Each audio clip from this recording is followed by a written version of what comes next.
قرآن کا علم، سیرت سمجھنا ہے نبی صلی اللہ علیہ وسلم کی، نبی صلی اللہ علیہ وسلم کی زندگی سے علم سیکھنا ہے اور قرآن بھی سیکھنا ہے، سمجھنا ہے، تبھی ہمارا ایمان مضبوط ہوگا، تبھی ہم شیطان کے وسوسوں سے بچیں گے۔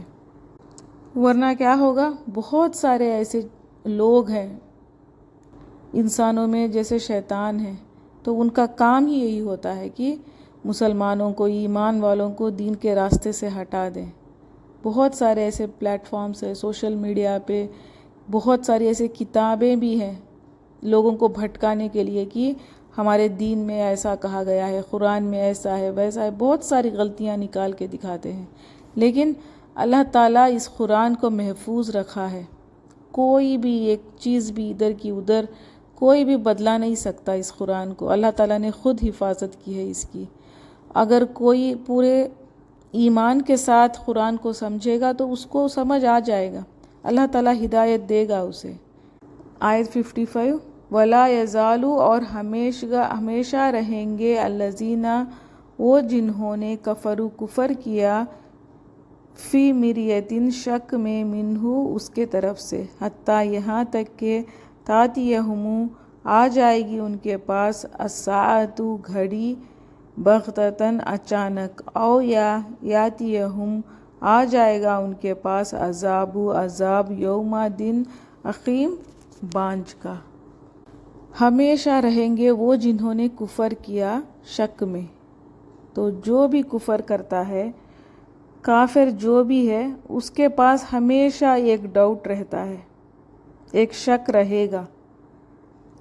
کس کے بارے میں؟ نبی کے بارے میں، قرآن کے بارے میں، اللہ کے بارے میں۔ نبی صلی اللہ علیہ وسلم جب قرآن پڑھ رہے تھے، سورہ نجم پڑھ رہے تھے، تو شیطان نے کفار کے دل میں ایسا خیال ڈال دیا کہ نبی صلی اللہ علیہ وسلم بتوں کی تعریف کر رہے ہیں۔ جب آیتیں آئیں، نبی صلی اللہ علیہ وسلم نے پڑھا، کیا تم نے دیکھا لات، عزیٰ، منات کو؟ تو یہ بہت بڑی بڑی دیویوں کے نام تھے مشرکوں کے۔ تو مکہ والوں کو شیطان نے دل میں خیال ڈالا کہ دیکھو دیکھو تمہارے بتوں کی تعریف ہو رہی ہے، تو یہ لوگ بہت خوش ہو گئے۔ پھر بعد میں سجدے کی آیت آئی، نبی صلی اللہ علیہ وسلم نے سجدہ کیا تو سارے مل کے سجدہ کر دیا تھا، وہ سمجھے تھے کہ اپنی دیویوں کو سجدہ کر رہے ہیں۔ تو یہ بات حبشہ تک پہنچ گئی تھی، ہجرت کر کے بہت سارے مکہ سے مسلمان وہاں چلے گئے تھے۔ جب ان کو یہ پتہ چلا کہ سارے مکہ والوں نے نبی صلی اللہ علیہ وسلم کے ساتھ مل کے سجدہ کیا ہے، تو ان لوگوں نے سوچا سارا مکہ والے مسلمان ہو گئے ہیں، اور مسلمان خوش ہو کے واپس مکہ آ گئے۔ بعد میں پتہ چلا کہ کوئی مسلمان نہیں ہوا تھا، مشرک مکہ ویسے ہی تھے۔ اور پھر آنے کے بعد صحابہ نے بہت ساری مشکلیں اٹھائیں۔ اس طرح سے شیطان وسوسے ڈالتا ہے۔ تو ایسے کفر کرنے والے جو شک میں رہتے ہیں، ان کے لیے کیا ہے؟ اچانک عذاب آ جائے گا۔ اب یہاں پر عذاب قیامت بھی ہو سکتی ہے، موت بھی، یا پھر قوموں پہ جو عذاب آتا ہے اللہ کی طرف سے وہ بھی ہو سکتا ہے۔ اور وہ دن کیسا ہوگا؟ عقیم، بانجھ کا۔ بانجھ کس کو کہتے ہیں؟ جو عورت بچے نہیں پیدا کر سکتی۔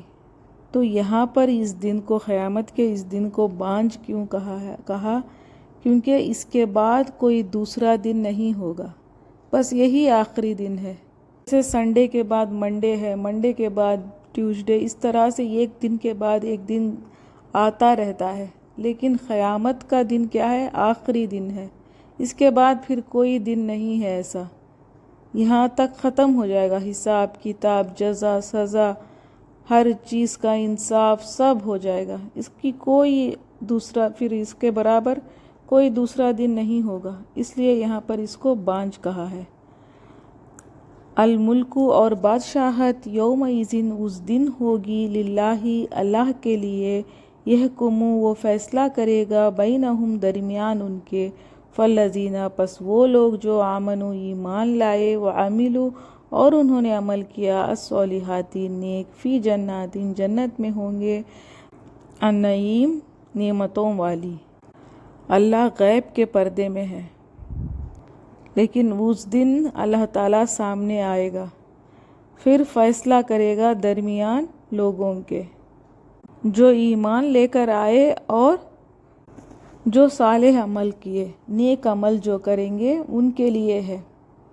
تو یہ کنڈیشن ہے، صرف ایمان لے کر آنا نہیں ہے، ایمان لے کر بھی آتے ہیں اور پھر انہوں نے عمل کیے نیک، تو ان کے لیے کیا ہے؟ وہ لوگ جنت میں ہوں گے۔ ہم سمجھتے ہیں کہ ہم مسلمان ہیں، اللہ کے اوپر ہمارا ایمان ہے، اور پھر ہم عمل سے کر کر نہیں دکھاتے، تو پھر اس کا بھی کچھ نہیں کہہ سکتے۔ اللہ کا رحم کب ہوگا؟ جب انسان ایمان بھی لے کر آئے اور صالح عمل بھی کرے، یہ دو ملیں گے تبھی کیا ہوگا؟ جنت کی نعمت ملے گی۔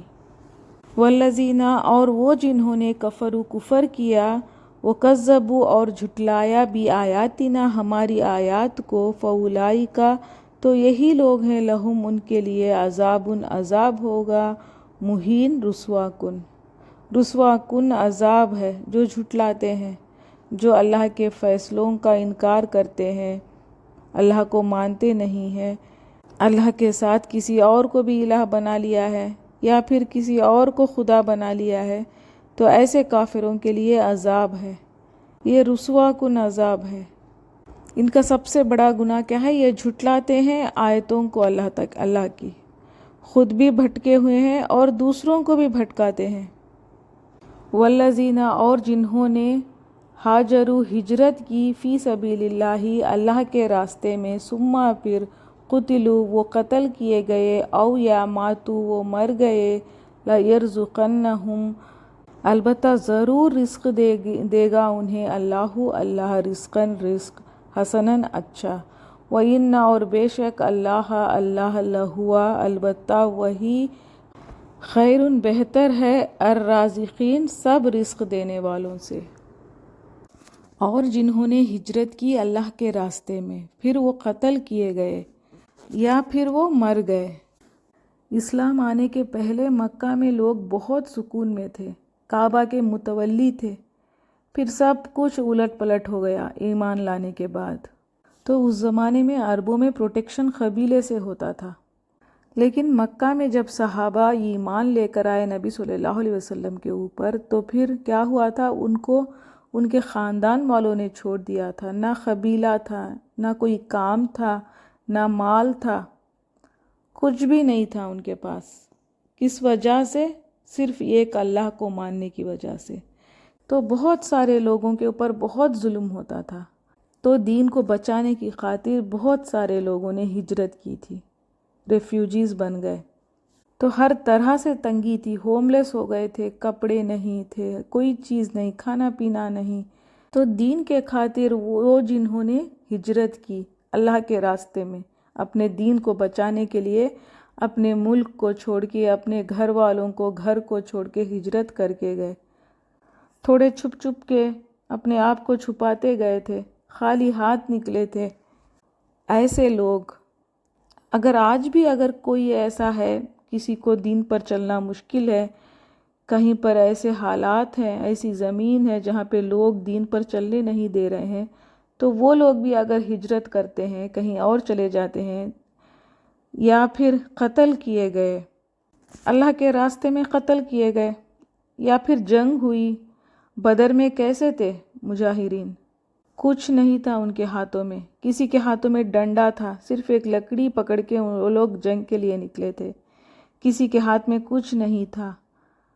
تو یہ لوگ اللہ کے خاطر لڑنے گئے تھے، اللہ کے حکم پہ لڑنے نکل گئے اور اللہ کے راستے میں مر گئے، جنگ کی اور ان کو قتل کر دیا گیا۔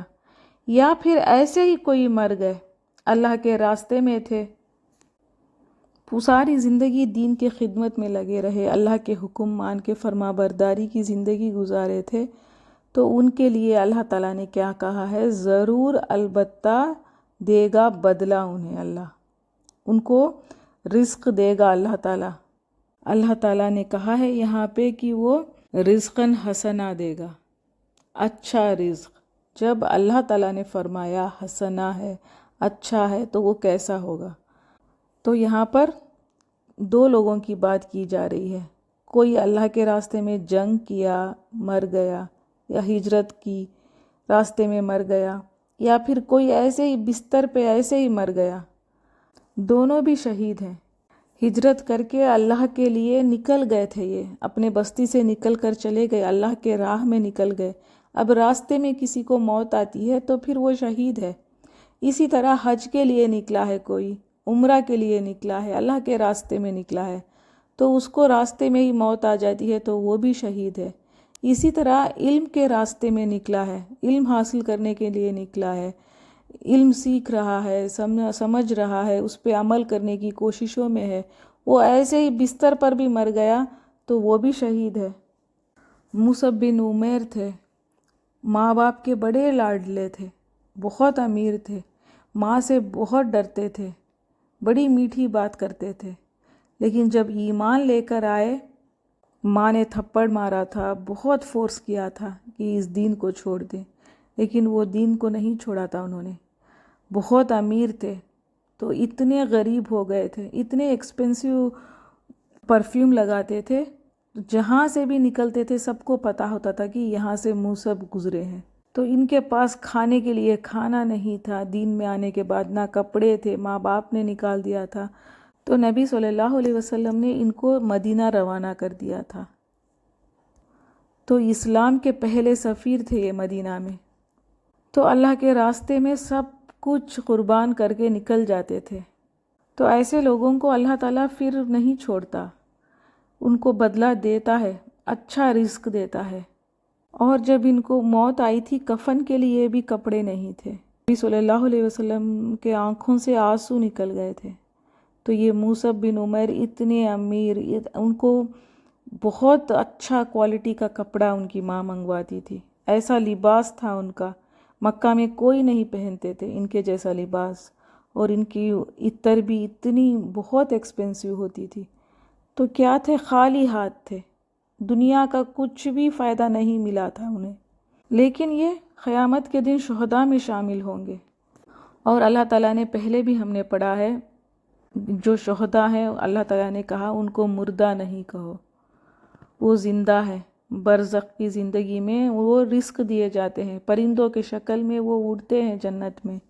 اللہ کے راستے میں جو شہید ہوتے ہیں ان کو بہترین بدلہ دے گا اللہ تعالیٰ۔ لا يدخلنہم، البتہ وہ ضرور داخل کرے گا انہیں، مدخلاً داخل ہونے کی جگہ، یردونہ وہ پسند کریں گے جسے، وَإِنَّا اور بے شک اللہ لعلیم البتہ خوب علم والا ہے، حلیم خوب حلم والا ہے۔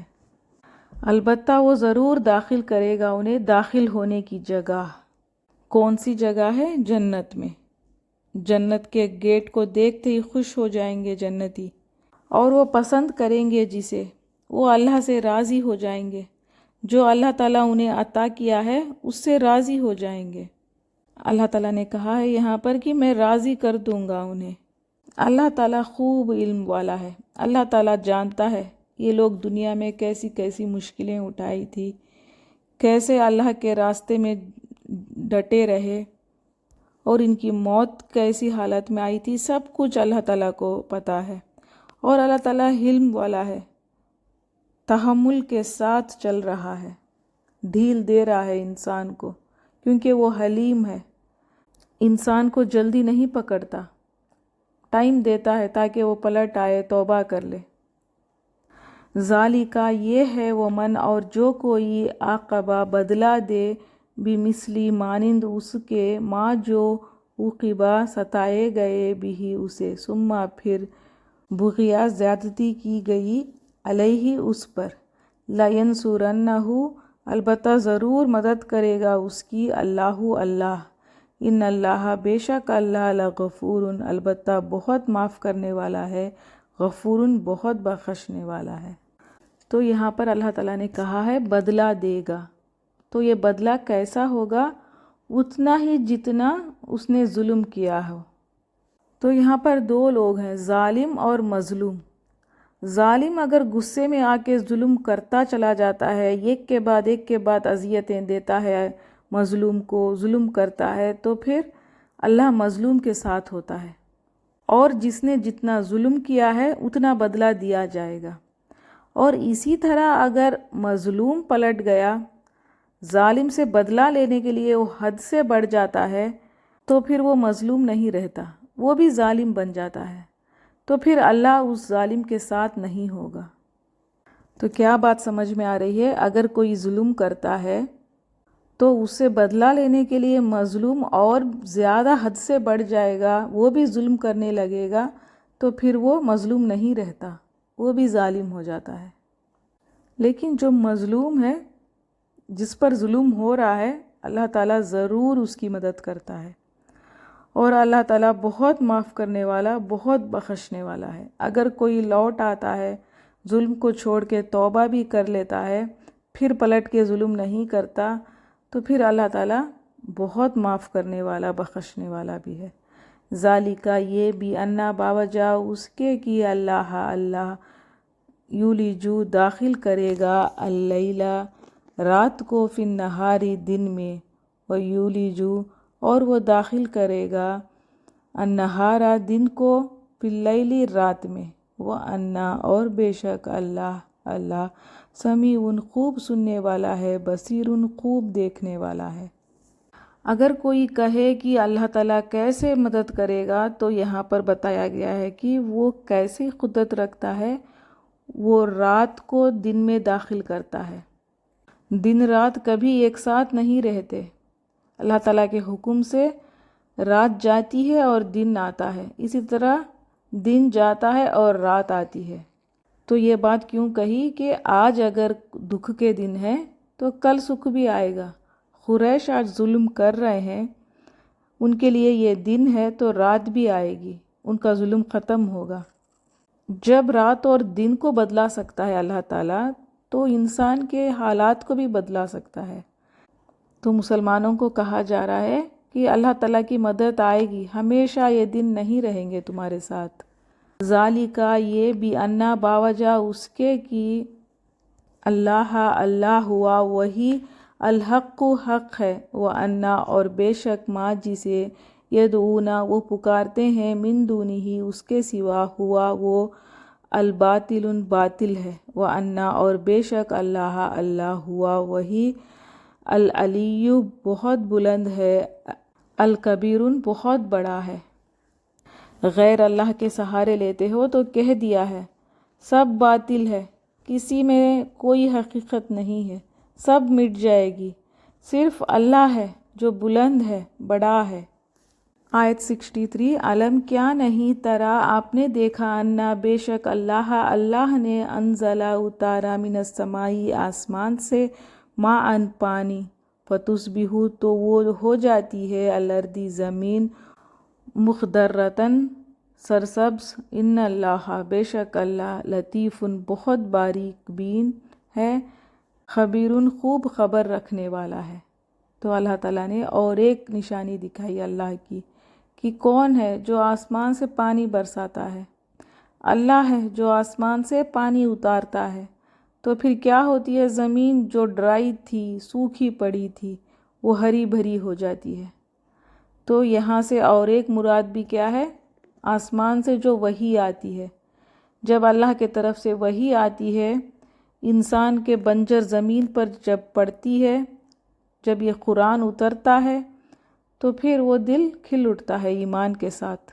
ایمان ایک درخت کی طرح ہے، اس کو ہم پانی دیتے رہیں گے تو وہ گرو کرتا رہے گا، اس کو کیئر کریں گے تو وہ اور گرو کرے گا، اس کو بس چھوڑ دیں گے ہم تو پھر وہ ایمان ایسا ہی سوکھا پھوکا رہ کے جل جائے گا، مٹ جائے گا۔ تو اللہ تعالیٰ کو یہ بات پتہ ہے، اللہ تعالیٰ بہت باریک بین ہے اور خوب رکھنے والا ہے۔ اللہ تعالیٰ کو پتہ ہے کون سی چیز کیسی ہے، کیا اس کی حالت ہے، اور انسان کے دل کیسے ہیں۔ لہو اس کے لیے ہے ما جو کچھ فی السماواتی آسمانوں میں ہے، وما اور جو کچھ فی الارض زمین میں ہے، وَإِنَّ اللَّهَ اور بے شک اللہ لہو البتہ وہ الغنی بہت بے نیاز ہے، الحمید بہت تعریف والا ہے۔ اور جو کچھ بھی آسمان اور زمین میں ہے، جو جنہیں ہم جانتے ہیں، جو بہت ساری چیزیں ہیں جنہیں ہم نہیں جانتے، سب کچھ اللہ کا ہے، اور اللہ تعالیٰ غنی ہے، بے نیاز ہے، اور بہت تعریف والا ہے۔ ہم تعریف کریں یا نہ کریں، اللہ کی تعریف ہو رہی ہے، وہ تعریف والا ہے بہت زیادہ۔ علم کیا نہیں ترا آپ نے دیکھا، انا بے شک اللہ نے سخرا مسخر کیا، لہم تمہارے لیے، ماں جو کچھ فی الارض زمین میں ہے، والفلکا اور کشتیوں کو، وتجری جو چلتی ہیں، فی البحری سمندر میں، وامرہ اس کے حکم سے۔ اللہ تعالیٰ یہاں پر غور و فکر کرنے کو کہا ہے۔ کیا آپ نے نہیں دیکھا، آپ نے یہ سوچا کبھی کہ کون ہے جو تمہیں زمین میں رکھا ہوا ہے؟ تم جی رہے ہو، کھا رہے ہو، پی رہے ہو، کس کے لیے، کس کے حکم سے ہو رہا ہے سب کچھ؟ اللہ تعالیٰ سے۔ اور جو کشتیاں چلتی ہیں سمندر میں، وہ کیسے چل رہی ہیں؟ اتنے بڑے بڑے کشتیاں ہیں، اتنی وزن ہے ان کے اندر، اور پانی میں وہ تیر رہے ہیں، کس کے حکم سے؟ اللہ تعالیٰ کے حکم سے۔ وَيُمْسِكُ اور وہ تھامے رکھا ہے، السَّمَاءَ آسمان کو، ان اس کے، تقع وہ گر پڑے، علی ارضی زمین پر۔ تو اگر آسمان کو اللہ تعالیٰ تھامے نہیں رکھتا، وہ زمین پر گر جاتا تو پھر کیا ہوتا؟ تو ہر چیز جو چل رہی ہے یہ کائنات میں، ہر چیز کا، دن اور رات کا، زمین کا چلنا، گھومنا، ہمارا جینا، سب کچھ اللہ کے حکم سے ہے، الا مگر بِإِذْنِهِ اللہ کے اذن سے۔ ان اللہ بے شک اللہ، بالناسی ساتھ لوگوں کے، لرؤوف البتہ بہت شفقت کرنے والا، رحیم نہایت رحم کرنے والا ہے۔ تو یہ سب کچھ کیوں چلا رہا ہے یہ سارا نظام؟ کیونکہ اللہ تعالیٰ بہت شفقت والا ہے، محبت کرتا ہے انسانوں سے، وہ کبھی ظلم کرنا نہیں چاہتا، اور نہایت رحم کرنے والا ہے۔ اللہ تعالیٰ کا یہ رحم ہے کہ ہم اس زمین میں آرام سے جی رہے ہیں۔ وہوا اور وہی ہے، الذی جس نے، احیاکم زندہ کیا تمہیں، ثم پھر، یمیتکم وہ موت دے گا تمہیں، ثم پھر، یحییکم وہ زندہ کرے گا تمہیں، انا یقیناً، الانسان انسان، لغفور البتہ بہت ناشکرا ہے۔ تو شکر کرو اللہ تعالیٰ نے جو تمہیں زندگی دی ہے، اللہ تعالیٰ نے تمہیں بسایا ہے اس زمین پر بے شمار نعمتوں کے ساتھ، اور پھر وہ موت دے گا، پھر زندہ کرے گا، پھر تمہیں اچھے کام کیے ہیں تو اچھا بدلہ دیا جائے گا، لیکن اکثر کیا ہے، انسان ناشکرا ہے۔ آیت 67، لِكُلِّ واسطے ہر ایک، امت کے، جعلنا مقرر کیا ہم نے، مسکنن عبادت کا طریقہ، ہم وہ، ناسکوہ چلنے والے ہیں اس پر، فلا تو نہ، ینازعنک وہ ہرگز جھگڑا کریں آپ سے، فی الامر اس معاملے میں، ودعو اور دعوت دیجئے، الی ربک طرف آپ کے رب کے، انک بے شک آپ، لعلی البتہ اوپر، ہدن ہدایت، مستقیم سیدھے کے ہیں۔ تو ہر امت میں عبادت کے الگ الگ طریقے تھے، لیکن بیس ایک ہی تھا، پیغام ایک ہی تھا، لا الہ الا اللہ کا، توحید ایک ہی تھی، ہر نبی اللہ کے طرف ہی بلاتے تھے، لیکن عبادت کے طریقے الگ الگ رکھے اللہ تعالیٰ نے، تو وہ ان طریقوں پر چلتے تھے، جیسے حج، قربانی، اور بہت ساری شریعت میں بھی تھوڑے ڈیفرنسز تھے، تو وہ ان کے طریقوں کے مطابق شریعت کو فالو کرتے ہیں۔ ہر امت کو اللہ تعالیٰ نے کتاب دی تھی، بہت سارے صحیفے بھی آئے تھے، تو اپنے اس شریعت کے حساب سے، ان کتابوں کے حساب سے وہ عبادت کرتے تھے اللہ تعالیٰ کی۔ لیکن اب کیا ہے، نبی صلی اللہ علیہ وسلم تمام لوگوں کے لیے نبی ہیں، رسول ہیں، تو اب لوگوں کو کرنا کیا ہے، پرانے طریقوں کو، پرانے کتابوں کو چھوڑ کے اس نئی کتاب کو پکڑنا ہے، قرآن پر چلنا ہے۔ تو جب یہ پیغام نبی صلی اللہ علیہ وسلم آگے لے کر آئے، دعوت دیا لوگوں کو، تو پھر وہ لوگ جھگڑے کرنے لگے، تو اللہ تعالیٰ نے کہا ہرگز نہ جھگڑا کریں آپ سے اس معاملے میں۔ کس معاملے میں؟ اس دین کے معاملے میں، پھر اللہ تعالیٰ نے کہا نبی صلی اللہ علیہ وسلم سے کہ آپ حق کی دعوت دے رہے ہیں. جب کوئی حق کی دعوت لے کر آئے، کوئی بھی رسول ہو، بہت ساری مخالفتیں آئیں ان کے سامنے، بہت لوگ جھگڑنے لگے تھے. تو اسی طرح نبی صلی اللہ علیہ وسلم کے سامنے بھی بہت ساری مخالفت تھی، بہت لوگ جھگڑ رہے تھے. تو اللہ تعالیٰ نے کہا کہ نبی آپ حق کی دعوت دے رہے ہیں، لوگ جھگڑے کر رہے ہیں تو کرنے دو، آپ کا کام ہے دعوت دینا، آپ کا کام ہے پہنچانا. رب کے طرف لوگوں کو بلائیے، رب کے طرف دعوت دیجیے. کیوں؟ کیونکہ آپ سیدھے راستے پر ہیں، اللہ تعالیٰ کے ہدایت پر ہیں، آپ پرواہ نہیں کرے. وَإِنْ اور اگر جادلوکا وہ جھگڑا کریں آپ سے، فقولی تو کہہ دیجئے اللہ عالم زیادہ جانتا ہے بما اسے جو تعملون تم عمل کرتے ہو. پھر بھی کوئی جھگڑا کرتا ہے، پھر بھی بات نہیں سمجھتا، تو ان کے معاملے اللہ کے اوپر چھوڑ دیجئے اور کہہ دیجئے اللہ تعالیٰ زیادہ جانتا ہے، ہمارے اعمال ہمارے ساتھ ہے، تمہارے اعمال تمہارے ساتھ ہے، اور اللہ تعالیٰ کو زیادہ پتہ ہے جو بھی ہم عمل کرتے ہیں. تو اللہ تعالیٰ کا کہنے کا کیا مطلب ہے؟ اللہ تعالیٰ فیصلے کرے گا تمہارے درمیان. اور کرنا کیا ہے؟ نبی صلی اللہ علیہ وسلم کو اور پھر بعد ان کے امتی کو اللہ کے طرف دعوت دینی ہے، اللہ کے طرف لوگوں کو بلانا ہے. آج کا سبق یہیں تک ہے. سبحانک اللہم و بحمدک نشہد ان لا الہ الا انت نستغفرک و نتوب الیک. السلام علیکم ورحمۃ اللہ وبرکاتہ.